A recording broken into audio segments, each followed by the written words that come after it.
Hello everyone, welcome back to the channel. Today I'm going to walk you through Obsidian, one of the most powerful note-taking and knowledge management tools out there. And the best part, it's completely free for personal use. So in this video, I'm going to show you everything from scratch, how to install it, how to use it, and all the features you need to know as a beginner. Let's get into it. So before we install anything, let me explain what Obsidian actually is. So it is a note-taking app that stores all your notes as plain text files directly into your computer. So that means your notes are yours forever.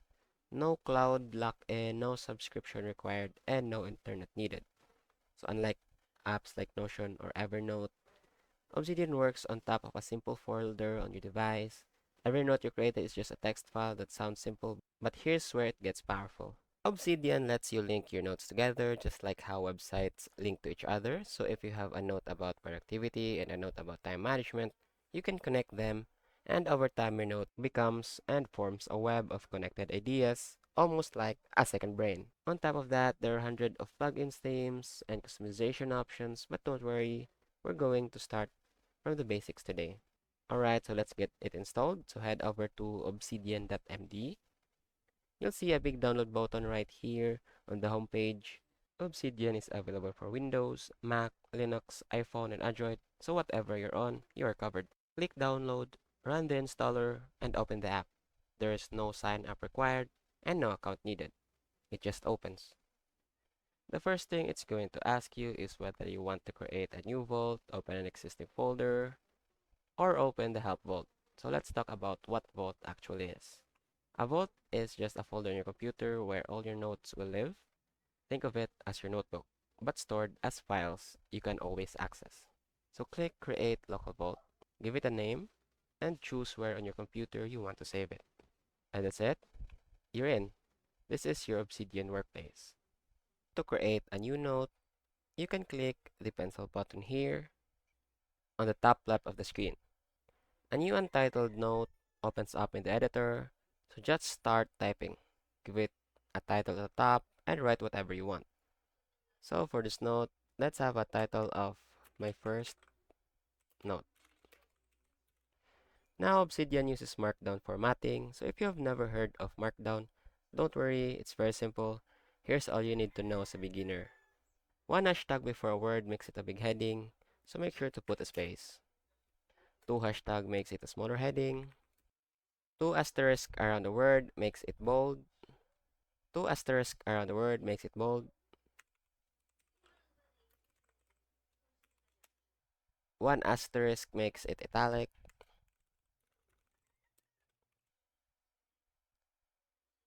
A dash at the start of a line creates a bullet point.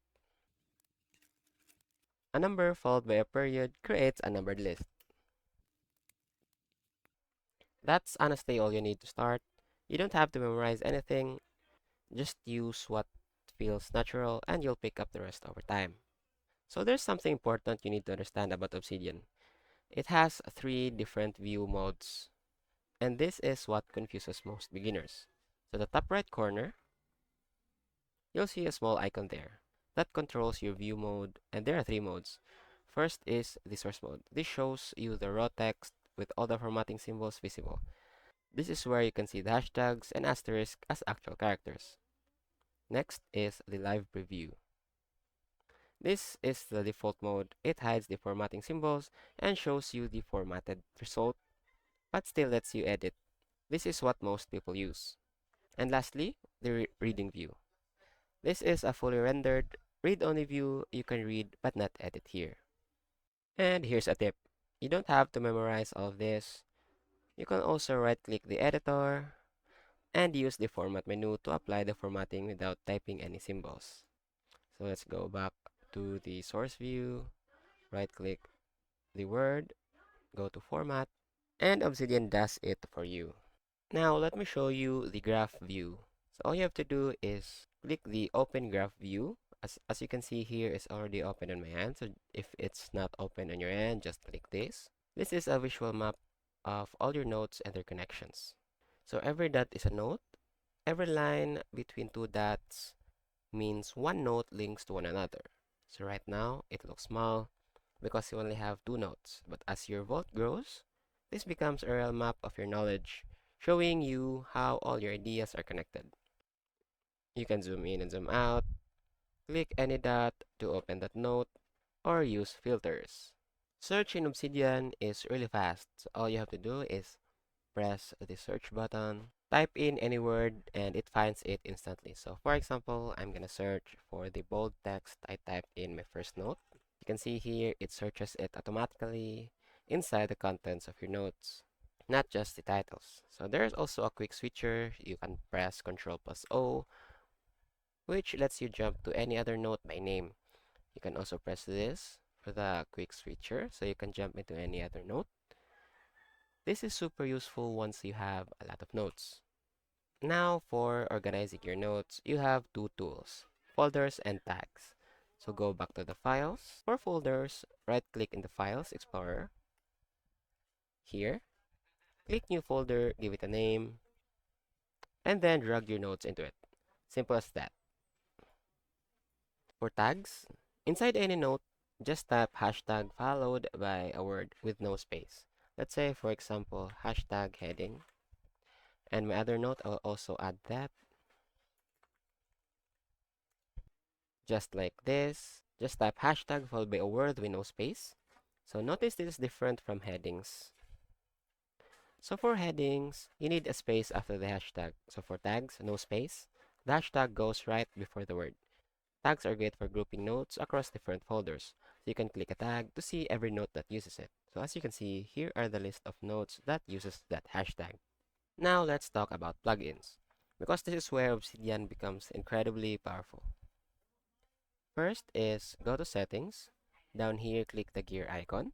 Scroll down to community plugins and then click turn on community plugins to enable them. Then click browse. So there are over 1,000 plugins made by the community. Here are a few great ones for beginners. First is the editing toolbar. Adds a formatting toolbar at the top of the editor, just like Word or Google Docs. Perfect if you don't want to remember Markdown symbols. Let's click install. Next is calendar. And let's install that. Adds a calendar so you can create and navigate daily notes by date. Next is the templater. This lets you create note templates so you can start with the same structure. And to install a plugin, click it and just hit install. And after that, next go back, click settings and toggle them on. As a beginner, you don't need plugins right away. Get comfortable with the basics first. Obsidian is 100% free for personal use. All core features, all community plugins, unlimited notes, no subscriptions. There are two optional paid add-ons. Obsidian Sync, sync your Vault across all your devices securely, and Obsidian Publish lets you publish your notes as a website.